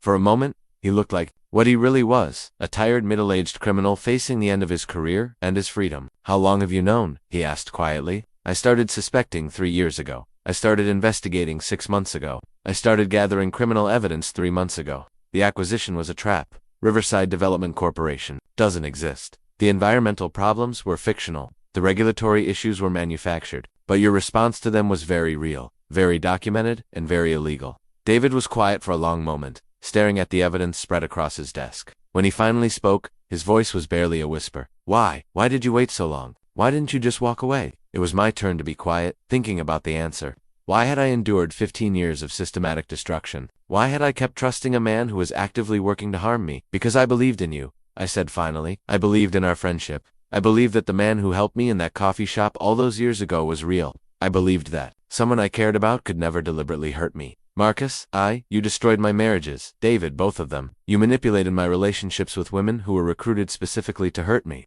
You sabotaged my custody arrangement with Emma, poisoned my daughter against me, stole years of her childhood that I can never get back. My voice was rising despite my efforts to stay calm. You cost me millions of dollars, hundreds of business opportunities, my faith in the legal system, my ability to trust people. You nearly destroyed everything I'd worked for, everything I cared about. David was crying now, tears streaming down his face as the full weight of his crimes and their consequences hit him. I never meant for it to go this far. It started small, just a few favors for friends. Some information that didn't seem important, but then it became a business, and the business became an addiction. An addiction to what? Power, he said simply. Control. The ability to determine someone's fate with a phone call, a conversation, a carefully placed document. It was intoxicating, and I was your favored victim. David nodded, unable to meet my eyes. You trusted so completely, you never questioned anything. You were grateful for help even when that help was destroying you. It was easy. Easy. 15 years of my life, reduced to a single word. Easy. The federal authorities will be here in an hour, I told him. They have everything. The financial records, the communications, the surveillance footage, the recordings. Your network is finished. David, all of it. David looked up at me with something like relief in his eyes. What happens now? Now you pay for what you've done. You face the consequences of 15 years of criminal activity. You explain to every victim why you destroyed their lives for money and power. I stood up, gathering the evidence back into the folder, and you give me back my daughter. Marcus believes I'm a terrible father because of lies you helped create. Custody arrangements you sabotaged. A narrative you crafted to destroy our relationship. You're going to help me fix that. You're going to tell her the truth about what really happened. David nodded, his shoulders shaking with sobs. I'll do whatever you want. I'll testify. I'll cooperate. I'll make restitution. Just please, please, forgive me. I stared at the man who had been my closest friend and my greatest enemy, who had saved my business career and nearly destroyed my life, who had stood beside me at my wedding and then systematically destroyed my marriage. I can't do that, David, I said quietly, but maybe someday I can forget. As I walked toward the door, David called out one last time. Marcus, for what it's worth, I really did care about you. In the beginning, our friendship was real. I paused at the door but didn't turn around. I know. That's what makes this so much worse. 20 minutes later, federal agents arrested David Chen for conspiracy, fraud, money laundering, and corruption. The 15-year reign of terror was finally over. The arrest of David Chen triggered the largest corruption investigation in our state's history. Within 24 hours of his arrest, federal agents had executed search warrants at 17 locations, frozen dozens of bank accounts, and taken into custody 8 members of his criminal network. The scale of the operation was breathtaking. What had started as my personal quest for justice had uncovered a criminal enterprise that had operated for 2 decades, destroyed hundreds of lives, and stolen millions of dollars from victims across multiple states. Judge Patricia Williams was arrested at her home at 6 a.m., led away in handcuffs as news cameras captured her downfall. The woman who had ruled against me in my custody hearing, who had systematically favored David's co-conspirators in dozens of cases, who had sold her judicial authority for cash payments and luxury vacations, would never sit on a bench again. Hartwell was arrested at his construction site, his employees watching in shock as federal agents handcuffed the man who had stolen contracts worth millions from legitimate competitors. The briefcase full of cash he'd been carrying payment for his latest coordinated bid rigging scheme was seized as evidence. Jennifer Martinez and Mark Stevenson were arrested simultaneously at their respective law offices, their client files seized as evidence of their systematic sabotage of the people they'd been hired to represent. Both lawyers had built thriving practices on the foundation of betraying their clients' trust, selling confidential information to opposing counsel, and deliberately losing cases for money. The media coverage was intense and unrelenting, screamed about the betrayal network and 15 years of corruption. My name was mentioned in every story, initially as a victim, but gradually as the whistleblower whose investigation had brought down the entire conspiracy. The attention was overwhelming but also validating. For years I'd wondered if I was paranoid, if the string of bad luck and mysterious setbacks were just the normal challenges of business and life. Now the world could see what I'd endured, understand the systematic nature of the attacks against me, recognize that my failures hadn't been failures at all, they'd been crimes. The financial restitution began almost immediately. Asset forfeiture proceedings froze and ultimately seized David's condo, his Porsche, his investment accounts, and his law practice. Similar seizures targeted every member of his network. The hidden millions that had funded their lifestyle of corruption were clawed back dollar by dollar. But the most satisfying moment came when I received a call from the IRS. David's criminal enterprise had failed to pay taxes on their illegal income, generating additional penalties and interest that would ensure complete financial ruin for everyone involved. Mr. Sullivan, the agent explained, based on our preliminary calculations, you're entitled to approximately $8.2 million in restitution from the criminal forfeiture proceedings. That includes your direct losses, plus penalties for the criminal nature of the fraud. $8 million. It wouldn't restore the 15 years they'd stolen from me, wouldn't undo the damage to my relationship with Emma, wouldn't erase the psychological trauma of living under constant attack, but it was acknowledgement, validation, proof that what had happened to me was real, and that justice was possible. The criminal trials began 6 months after the arrests. I testified for 3 days, walking the jury through 15 years of systematic betrayal, explaining how David had used our friendship as a weapon against me, describing the personal and professional devastation his network had caused. The defense attorneys tried to paint David as a misguided lawyer who had gotten in too deep, a fundamentally good man who had made some bad decisions. They argued that the conspiracy was overstated, that many of the questionable activities could be explained as zealous advocacy or aggressive business practices. The prosecution demolished these arguments with the evidence Rebecca and I had gathered. The recordings of David bragging about his crimes, the financial records showing payments for specific acts of sabotage, the surveillance footage of cash changing hands in parking lots, it all painted a clear picture of a criminal enterprise that had operated with ruthless efficiency. David's own testimony was particularly damaging to his case. Under cross-examination, he admitted 2 crimes that prosecutors hadn't even known about, revealed additional victims who hadn't been identified, and described methods of corruption that were more extensive than anyone had imagined. "I built something," he said from the witness stand, his voice barely audible. "It wasn't legal, and it wasn't moral, but it was sophisticated. We could destroy anyone, manipulate any outcome, corrupt any process. We were good at it." The jury deliberated for less than 4 hours. David Chen was convicted on 17 federal charges and sentenced to 25 years in prison. Judge Williams received 15 years. Tom Hartwell got 12 years. The divorce lawyers who had betrayed their clients received 8 years each, but the criminal convictions were only the beginning. Civil lawsuits flooded the courts as dozens of victims came forward with their own stories of systematic destruction, malpractice claims, fraud suits, conspiracy allegations. The legal aftermath would continue for years. More importantly, the institutional reforms began immediately. New oversight procedures for judicial conduct, enhanced ethics requirements for attorneys, increased transparency in government contracting and permitting processes. The corruption that David's network had exploited was being systematically eliminated. The state bar began a comprehensive review of attorney disciplinary procedures, acknowledging that their existing systems had failed to detect or prevent the criminal conspiracy that had operated under their noses for 2 decades. Law enforcement agencies implemented new protocols for investigating corruption in the legal system.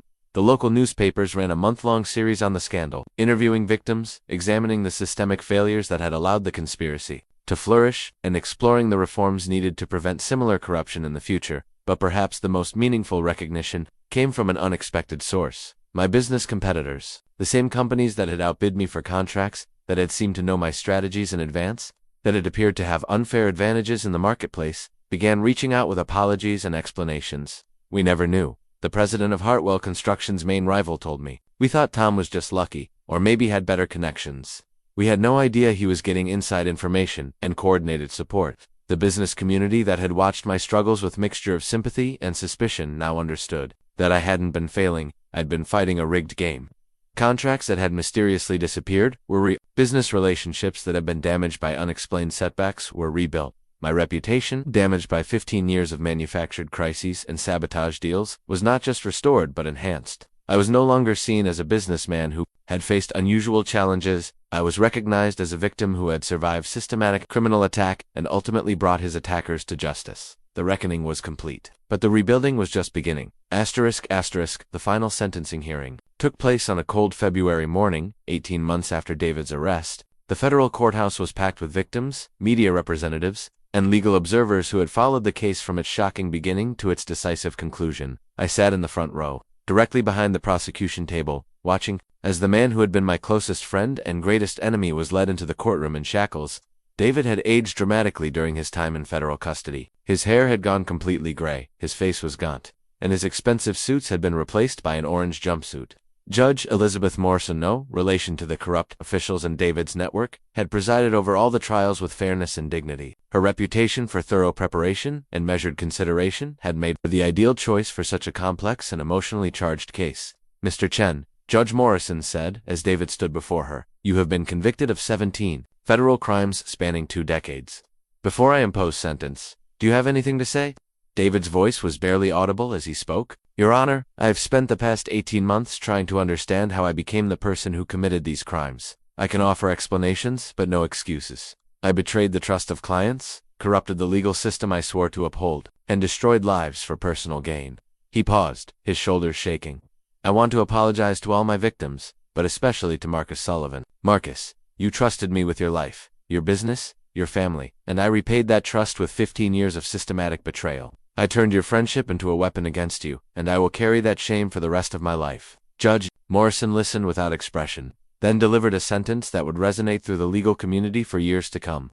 "Mr. Chen, your crimes represent one of the most extensive and devastating abuses of legal authority in this court's experience. You didn't just steal money, you stole justice itself. You corrupted institutions that our society depends on for fairness and protection. You turned the law into a weapon against innocent people." The courtroom was silent as she continued. "The sentence of this court is 25 years in federal prison, forfeiture of all assets obtained through criminal activity, and restitution to victims in the amount of $12.3 million. You will also be permanently disbarred and prohibited from practicing law in any jurisdiction." David collapsed into his chair as the weight of the sentence hit him. 25 years would likely mean the rest of his professional life, possibly the rest of his natural life. At 51, he would be 76 when he became eligible for parole, but the justice served extended far beyond David's individual punishment. Judge Williams received 15 years and permanent removal from the bench. Tom Hartwell got 12 years and the dismantling of his construction empire. The divorce lawyers received 8 years each and complete disbarment. More than 40 people were ultimately convicted in connection with the conspiracy. City officials, bank officers, environmental consultants, planning committee members, the entire network that had enabled 2 decades of systematic corruption was dismantled and punished. The financial restitution exceeded even the prosecution's expectations. Asset forfeiture proceedings recovered over $20 million in illicit gains, with additional funds coming from civil judgments and insurance settlements. Every identified victim received full compensation for their documented losses, plus substantial punitive damages. For me personally, the restitution totaled $9.8 million more than I had originally lost, reflecting the compound interest and punitive nature of the fraud. But more important than the money was the public vindication, the acknowledgement that my failures hadn't been failures at all. The institutional reforms triggered by the scandal were equally significant. New oversight mechanisms for judicial conduct, enhanced ethics requirements for attorneys, increased transparency in government contracting, and strengthened whistleblower protections. The corruption that had flourished in darkness was being replaced by systems designed to operate in the light.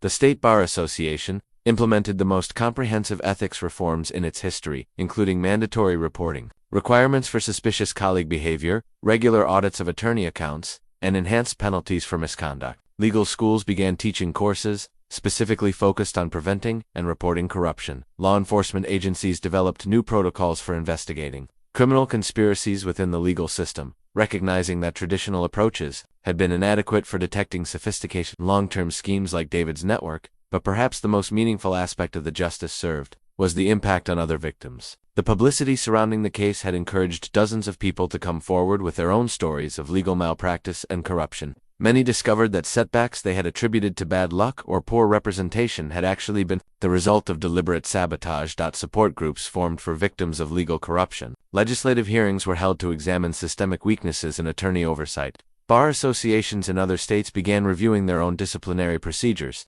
looking for signs of similar corruption. The ripple effects extended internationally, with legal organizations in other countries studying the case as an example of how sophisticated criminal networks could infiltrate and corrupt judicial systems. The scandal became a case study in law schools and ethics courses around the world.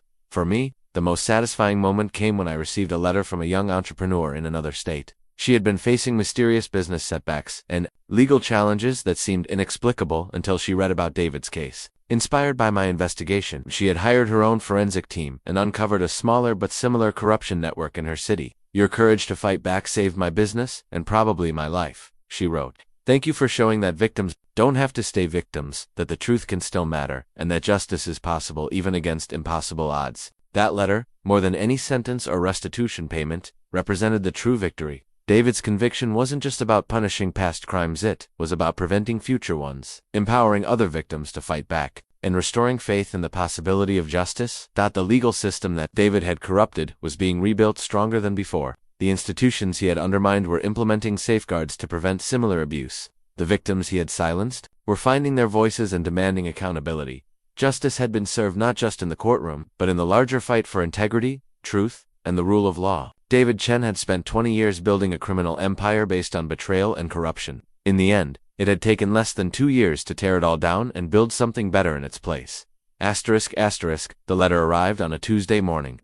6 months after David's sentencing, I recognized Emma's handwriting immediately, the same careful script she'd been perfecting since elementary school. Now more mature at 15 but still unmistakably hers.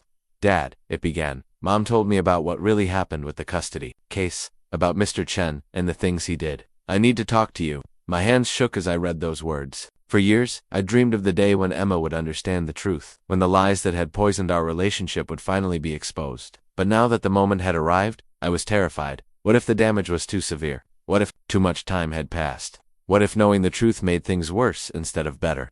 Our meeting took place at the same coffee shop where David and I had first met 23 years earlier. The irony wasn't lost on me, but somehow it felt appropriate to begin rebuilding my relationship with Emma in the place where my greatest betrayal had started. She was early, sitting in a corner booth with a hot chocolate, looking more like the young woman she was becoming than the child I still pictured in my mind. The sight of her took my breath away. She had her mother's eyes, but my stubborn chin, and a seriousness that broke my heart because I knew it came from carrying burdens no child should bear. "Hi, Dad," she said quietly as I sat down across from her.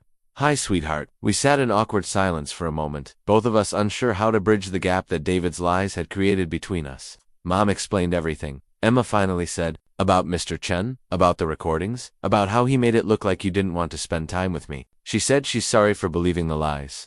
The relief I felt was overwhelming. Jennifer, my second ex-wife, Emma's mother, had been one of David's unwitting accomplices, but she'd also been one of his victims. Learning the truth about how she'd been manipulated had been as devastating for her as it had been validating for me. "Your mother was lied to, just like I was," I told Emma. "She thought she was protecting you based on information she believed was true. She's not the enemy here." Emma nodded, tears starting to form in her eyes. "I feel so stupid. All these years, I thought you didn't really want me around. I thought work was more important to you than I was. I was angry at you for things that weren't even your fault." "Emma, listen to me," I said, reaching across the table to take her hands. "You were a child. You believed what the adults in your life told you. That's not stupid, that's normal. The only person at fault here is David Chen. But I said mean things to you. I was cold and distant, and you were protecting yourself from what you thought was rejection. I understand that, sweetheart. I never blamed you for any of it." The tears came then, years of misunderstood pain and manufactured resentment flowing out of both of us. We sat in that coffee shop and cried together, grieving for the relationship we'd lost and the time we could never get back. "I want to try again," Emma said when we'd both regained our composure. "I want to get to know my real dad, not the version Mr. Chen created." Rebuilding our relationship was a slow, careful process. We started with short visits, dinners, movies, trips to the bookstore where Emma liked to browse. I had to resist the urge to make up for lost time all at once, to shower her with attention and gifts as compensation for the years we'd been kept apart. Instead, we focused on simple things. I learned about her friends, her interests, her dreams. For the future, she was interested in environmental law, career choice that both inspired and terrified me. Given our recent experiences with the legal system, but I supported her passion, helping her find internships with ethical environmental organizations and connecting her with lawyers who represented the best of the profession. Emma also wanted to understand the full scope of what David had done, not just to our family but to all his victims. I shared what I could, age-appropriately, helping her see how corruption works and why fighting it matters. She read newspaper articles about the case, attended some of the civil trial proceedings, and even wrote a school paper about legal ethics and institutional corruption.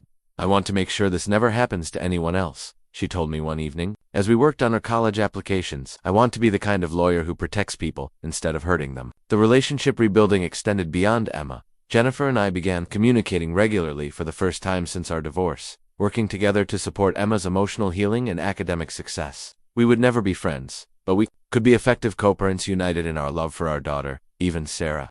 My first ex-wife reached out to apologize for her role in the custody battles that had separated me from Emma. "I knew something didn't feel right about how the divorce played out," she admitted during a phone call. "Jennifer Martinez knew things about you that I'd never told her, but I was angry and hurt, and I let that cloud my judgment.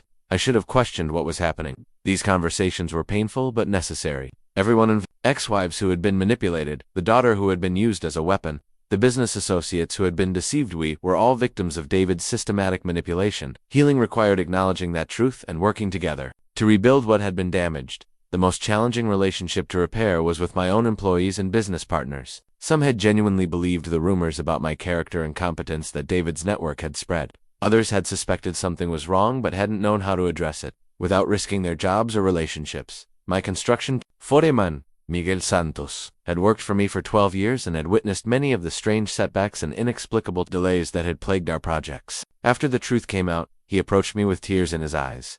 "Boss, I knew something wasn't right. The timing was always too perfect. You know, problems would happen right when we were about to close big deals. But I didn't know what to say or who to trust." I promoted Miguel to project manager and made him a partner in the business. His loyalty during the dark years, even when he didn't understand what was happening, had earned my trust and respect. We instituted new policies for reporting suspicious activities and protecting employees who raised concerns about potential corruption. The business relationships that had been damaged by David's schemes were slowly rebuilding as well. Clients who had been lost to manufactured delays and fabricated problems began returning. Contracts that had been mysteriously withdrawn were The construction industry, learning the truth about the corruption that had distorted competition for years, began implementing new transparency measures. But perhaps the most important relationship I had to rebuild was with myself.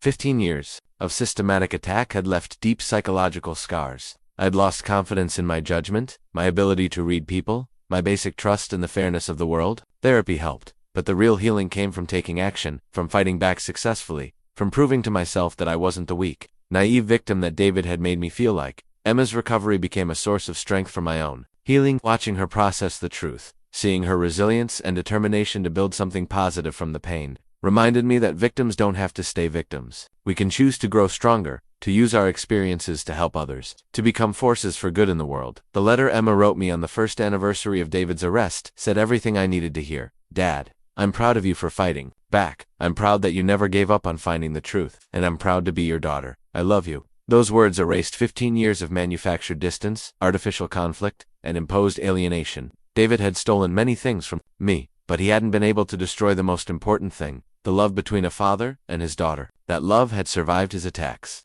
and it would be the foundation for everything we've built together going forward. ***.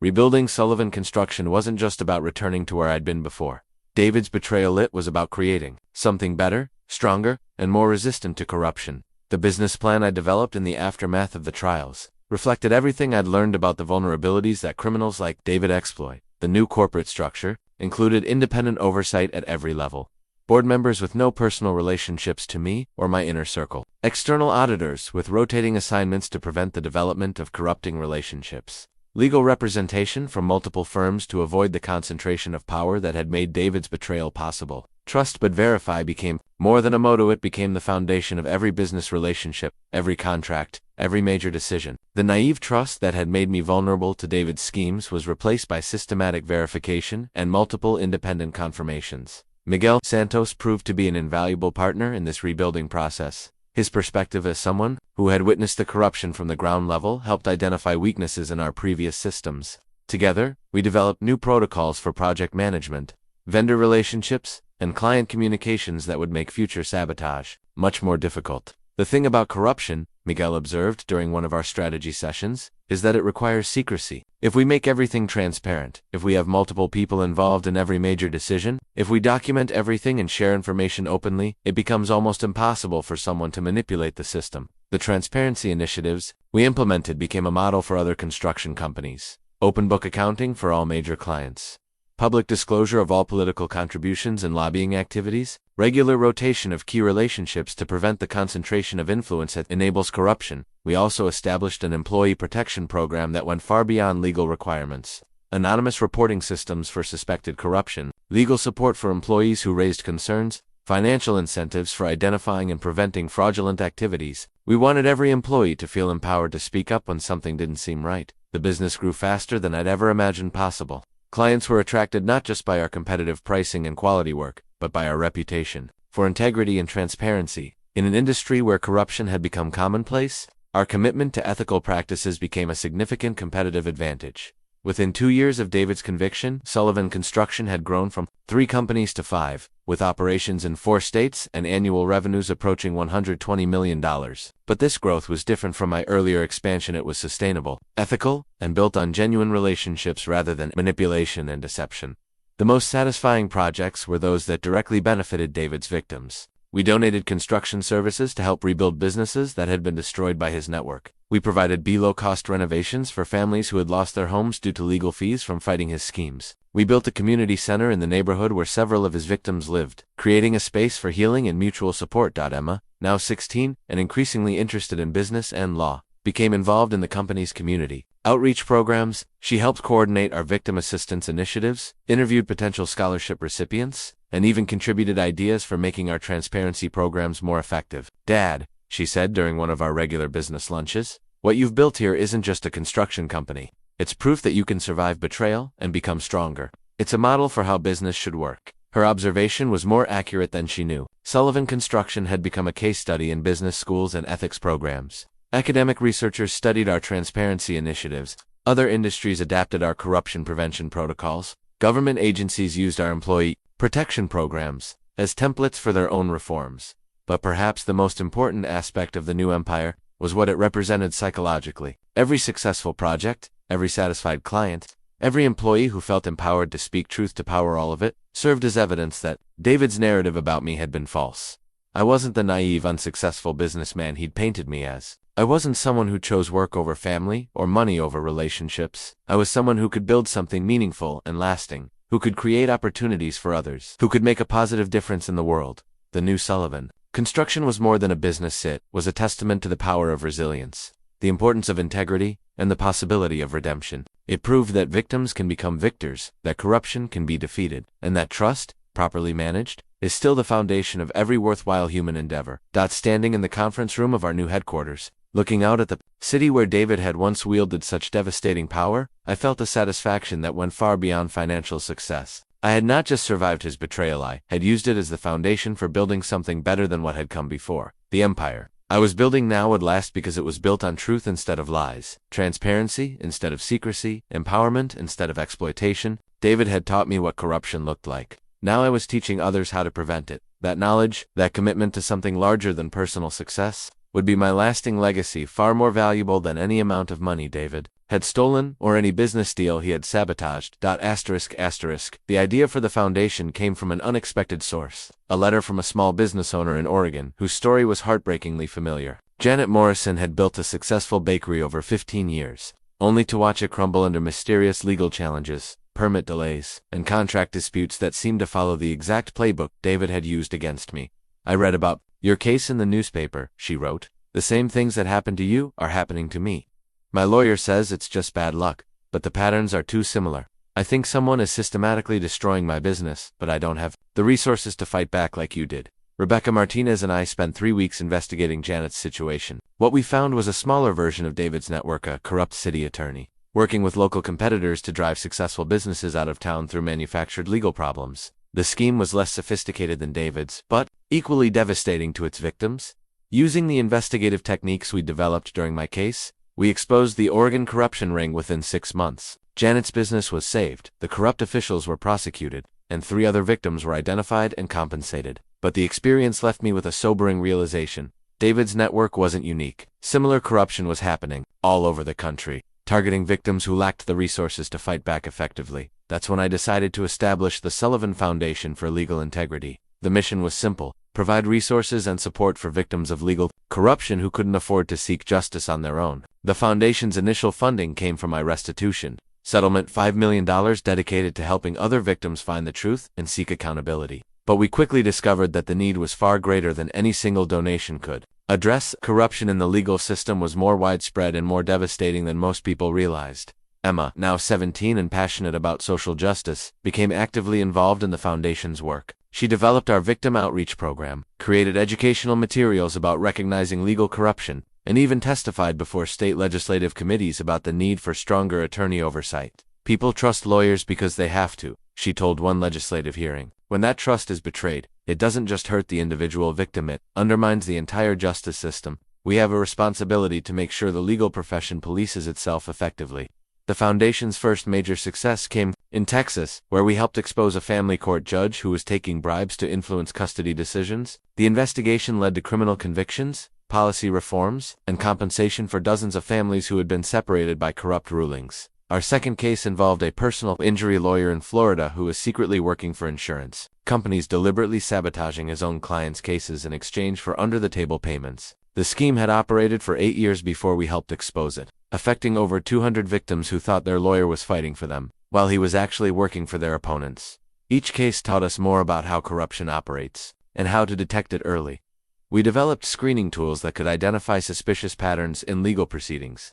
We created databases of corrupt practitioners and their known associates. We established partnerships with honest attorneys who could take over cases when corruption was discovered. But the foundation's most important work was preventive, educating people about how to recognize the warning signs of legal corruption, and empowering them to seek help when something didn't feel right. We produced educational videos, wrote guidebooks, conducted seminars for small business owners and individual clients. The message was always the same: trust your instincts, document everything, and don't assume that repeated bad luck is actually bad luck.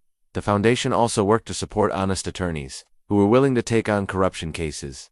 We provided financial backing for investigations, expert witnesses for trials, and security for lawyers who faced retaliation for exposing criminal networks. Rebecca Martinez left her private practice to become the foundation's legal director, leading a team of investigators and attorneys who specialized in corruption cases. Under her leadership, we successfully exposed corruption networks in 12 states, leading to over 100 criminal convictions and millions of dollars in restitution for victims. The work was emotionally challenging but deeply rewarding.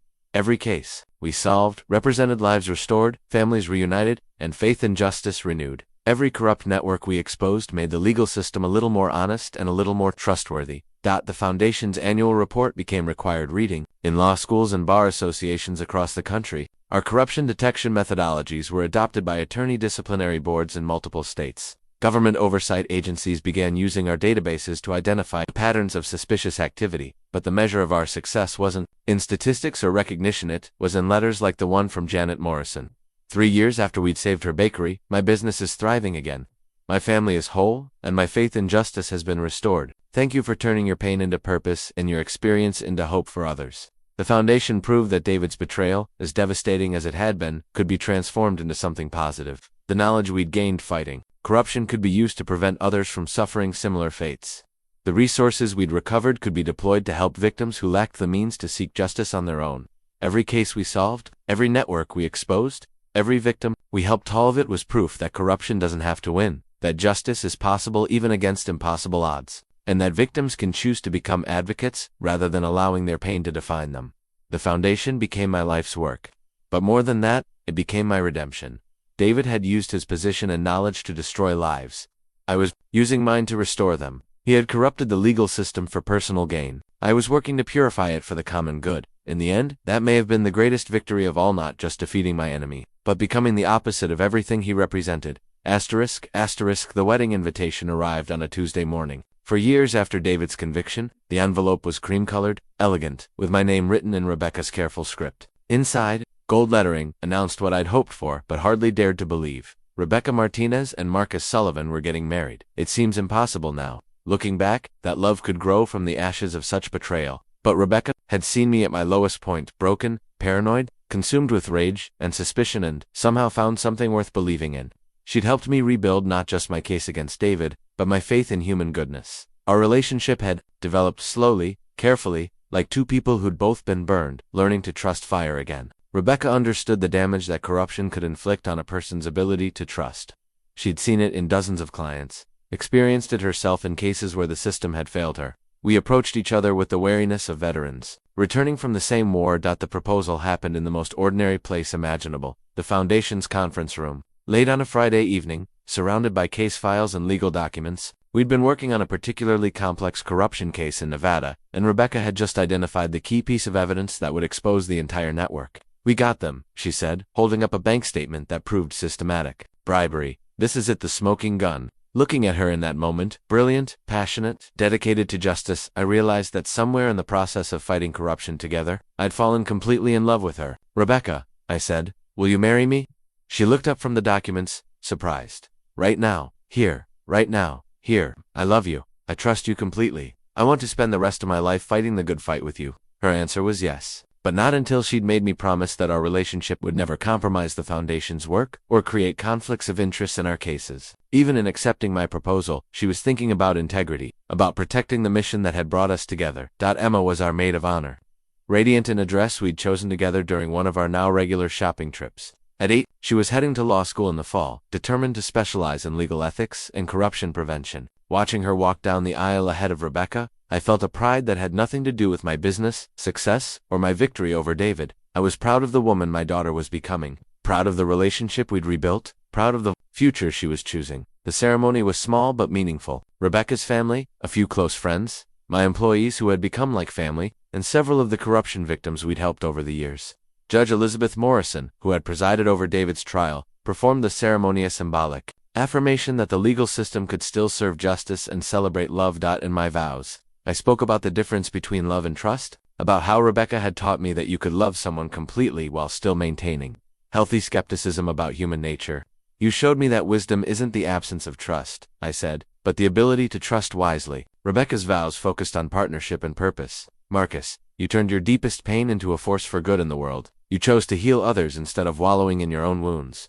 That's the man I want to spend my life with, someone who understands that our scars can become our strength." The reception was held in the community center we'd built for David's victims, the same space where support group meetings were held and new victims came to find hope. It felt appropriate to celebrate our new beginning in a place dedicated to helping others find their own fresh starts.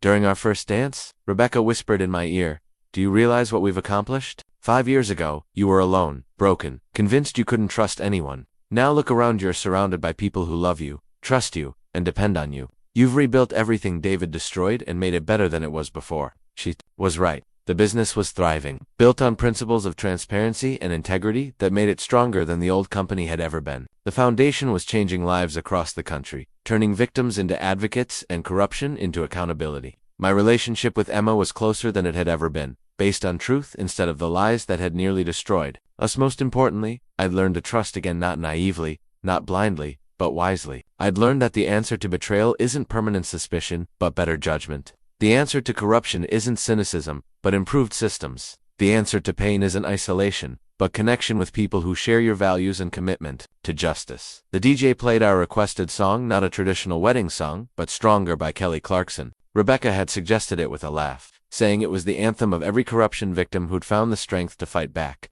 As we danced, surrounded by friends and family, I realized she was right. I was stronger than I'd been before David's betrayal. We all were. The evening ended with Emma giving a toast that brought tears to everyone's eyes.